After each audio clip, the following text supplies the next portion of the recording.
I am neither Jedi nor Sith, but something else entirely. These words, spoken by Ahsoka Tano after leaving the Jedi Order, spark debate about what many call the Gray Jedi philosophy. Force users who allegedly walk the tightrope between light and dark, like cosmic equilibrists balancing opposing powers. The concept of Gray Jedi didn't emerge overnight, but evolved gradually through decades of Star Wars lore, in novels, role-playing games, comic books, or video games. The 2003 video game Knights of the Old Republic first introduces this concept through Jolee Bindo, a self-described Gray Jedi who abandoned the Jedi Order after disagreeing with its rigid doctrines. The philosophical tension between absolute and nuanced views of the Force reflects broader cultural shifts in storytelling. As Star Wars expanded beyond its initial black and white morality of the original trilogy, creators and fans alike began exploring more complex ethical questions about power, choice, and moral ambiguity. The best way to describe the Gray Jedi is through their core principles. Balance above all. Gray Jedi believe in achieving harmony between the light and dark sides of the Force, rather than completely rejecting one or the other. Emotional honesty. Unlike the Jedi who suppress attachments and emotions, Gray Jedi accept and manage their emotions. Autonomy and moral independence. Gray Jedi reject blind obedience to institutions like the Jedi Council or the Sith hierarchy. They trust their own judgment and act according to personal convictions. The Force as one whole. They don't see the Force as two competing halves, light versus dark, but as a singular, living energy. They recognize that darkness exists, but seek to keep it in check rather than deny or suppress it entirely. Pragmatism over dogma. Gray Jedi prioritize outcomes over strict adherence to codes. If breaking a rule leads to greater peace or justice, they're willing to do it. The rigid binary between light and dark that defined galactic politics for millennia wasn't always the dominant framework for understanding the Force. Archaeological and historical records reveal numerous ancient Force traditions with perspectives that challenge our modern assumptions about how the cosmic energy must be approached. Consider the Night Sisters of Dathomir, a matriarchal society whose Force practices would make most Jedi recoil in horror. These witches tapped into dark side energies to perform their distinctive magics, creating spectral weapons, commanding the spirits of the dead, and manipulating elemental forces. Unlike the Sith, their focus remained pragmatic: clan survival, territory protection, and environmental manipulation rather than conquest. The ancient Jedi Order offers an even more compelling alternative. Established on Tython tens of thousands of years before the Republic, these practitioners built their philosophy around equilibrium. Their distinctive training involved communing with both the bright moon Ashla and the dark moon Bogan, representing dual aspects of the cosmic energy. Force users who leaned too far toward either extreme were sent to meditate under the opposing moon until balance was restored, like a pendulum finding its center after swinging to extremes. This balanced approach contrasts sharply with the later Jedi Order's rejection of all dark side elements. The Jedi believed mastery came from understanding and harmonizing with the Force's totality. Their civilization maintained this approach for millennia before internal conflicts eventually birthed the polarized Jedi and Sith orders. Fragments of this holistic understanding survived in other traditions. The Guardians of the Wills, glimpsed in Rogue One, developed a connection to the Force independent of Jedi dogma. These protectors of the Kyber Temple on Jedha demonstrated a contemplative approach, focusing on spiritual communion rather than combat application, chanting mantras to attune themselves to the Force's currents. Moving further from binary thinking, the enigmatic Bendu from Star Wars Rebels positioned himself as the one in the middle between Ashla and Bogan. This ancient being displayed tremendous power without allegiance to either side, viewing both Jedi and Sith as equally misguided. His weather manipulation and natural camouflage abilities emerged from his integrated understanding of the Force's complete nature. The historical precedents suggest that Gray Jedi might actually echo more nuanced approaches that existed before the Jedi-Sith conflict dominated our understanding. While none of these traditions perfectly match modern conceptions of Gray Jedi, they demonstrate that the galaxy's relationship with the Force has always been more complex than simple light versus dark. The galaxy's most famous Maverick Force users have been claimed by fans as evidence that Gray Jedi exist in canon. But did any of these beloved characters truly master both sides of the Force without consequence? Or does their popularity mask a fundamental misconception about their paths? Consider Qui-Gon Jinn, often the first name mentioned in Gray Jedi discussions. His reputation as a maverick stemmed from his willingness to challenge the Jedi Council when their decisions conflicted with his understanding of the living Force. Master Tavaka expressed concern over Jinn's independent actions, while Obi-Wan acknowledged that some viewed his master as a Gray Jedi. This perception arose from Jinn's philosophical differences with the Order's leadership, not from attraction to dark side powers. His emphasis on the present moment led to decisions that confounded the Council, particularly his insistence on training Anakin despite their reservations. What makes Jinn fascinating is how he demonstrated the gap between institutional dogma and the deeper wisdom the Order was meant to embody. He is the chosen one. You must see it. Ahsoka Tano's journey provides another perspective in this debate. Her declaration, "I am no Jedi," after leaving the Order marked a definitive break from its structure.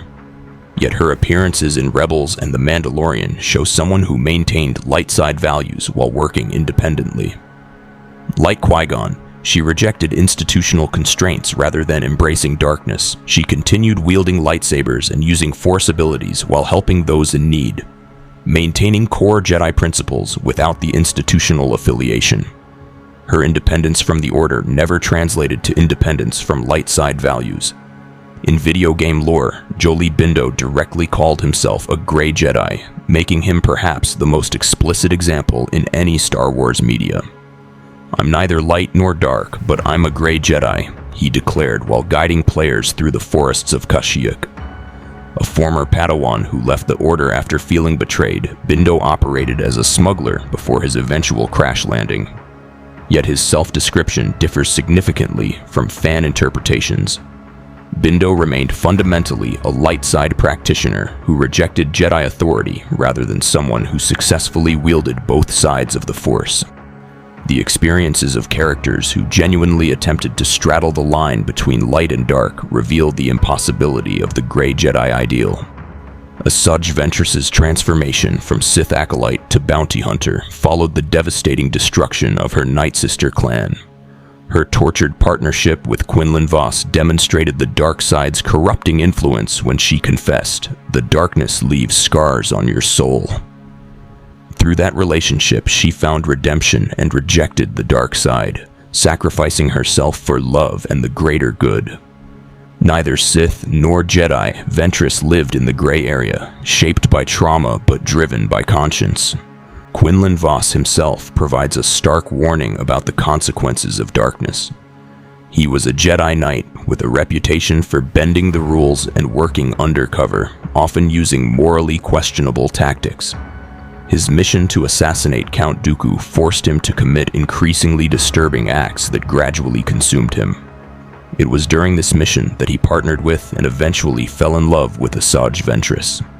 He temporarily fell to the dark side but was ultimately redeemed as Ventress ultimately sacrificed herself to prevent his complete fall. Their intertwined tragedy illustrates the insidious nature of dark side corruption and the tremendous cost of resisting its influence. His ability to navigate both light and dark, combined with his willingness to challenge Jedi dogma and embrace personal attachment, marks him as a Gray Jedi. Vos embodied the tension between duty and emotion, law and instinct, traits central to the Gray Jedi concept. Kreia, formerly known as Darth Traya, is a complex Force user who once served as both Jedi Master and Sith Lord. She rejected the extremes of both the Jedi and Sith, believing that both orders misunderstood the Force and misused their power. Her philosophy centered on free will and balance, often criticizing the Jedi for their emotionless detachment and the Sith for their selfishness.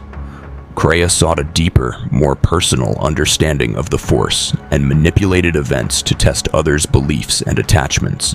Her disdain for Force worship and desire to reshape how the Force is viewed aligns with the Gray Jedi ethos, placing her firmly in that gray area. Revan is one of the most iconic figures associated with the concept of a Gray Jedi. Originally a Jedi Knight during the Mandalorian Wars, he defied the Jedi Council's passive stance and led a faction of Jedi into battle. This decision eventually led him down the path of the Sith, becoming Darth Revan. However, after being betrayed by his Sith apprentice, Revan was redeemed and returned to the light, though he never fully submitted to the Jedi Council's authority again. His unique balance of dark and light teachings, combined with his rejection of both strict Jedi dogma and Sith tyranny, embodies the essence of a Gray Jedi, choosing the Force as a whole over allegiance to either side. Before fully falling to the dark side and becoming Darth Vader, Anakin Skywalker displayed many characteristics of a Gray Jedi during the Clone Wars. While still a Jedi Knight, Anakin frequently questioned the Jedi Council's decisions, especially their detachment from emotion and politics. He deeply valued personal attachments, especially to Padme and Ahsoka, which clashed with Jedi teachings. He also showed a willingness to use anger, aggression, and even manipulation to achieve goals if he believed it was for the greater good.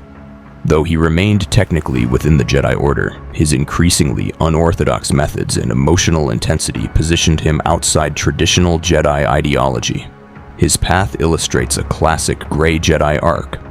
Someone powerful in the Force, guided by passion and intuition more than rigid doctrine, yet not fully aligned with the Sith, at least not yet. What's striking about these characters isn't that they successfully walked some mythical middle path, but that their struggles highlight why such a path remains elusive. While fans have spent decades believing that balance means equal parts light and dark, the very premise of Gray Jedi, George Lucas himself defined it as a corrupting influence, similar to a poison that taints even the purest water. He believes that the natural state of the Force is harmony through the light side. The sequel trilogy's Force dyad between Rey and Kylo Ren offers another perspective on balance. Their connection suggests that the Force may seek balance through complementary individuals rather than within a single person wielding both sides. Their relationship implies that light and dark exist in opposition, connected but separate. This understanding has profound implications for Gray Jedi. If balance means following the natural light side rather than merging light and dark, then the Gray Jedi ideal becomes fundamentally incompatible with Star Wars metaphysics. The prophecy of the Chosen One who would bring balance to the Force wasn't predicting someone who would use both sides equally. It was foretelling the destruction of the Sith and the elimination of dark side corruption. Why does the concept of Gray Jedi captivate us despite its canonical contradictions? Perhaps it's because it mirrors our own internal struggles with morality, independence, and free will. The Gray Jedi embody our own moral journeys like stars finding their orbits in a chaotic galaxy. They represent our human longing for nuance in storytelling, for characters navigating complex ethical landscapes beyond absolute paradigms. While Star Wars canon maintains that balance comes through the light, we are drawn to those questioning rigid structures. How have these fictional Force wielders shaped your own understanding of balance? Which one do you think stands out the most as a Gray Jedi? If you enjoyed this video, don't forget to like, subscribe, and Force push the notification button.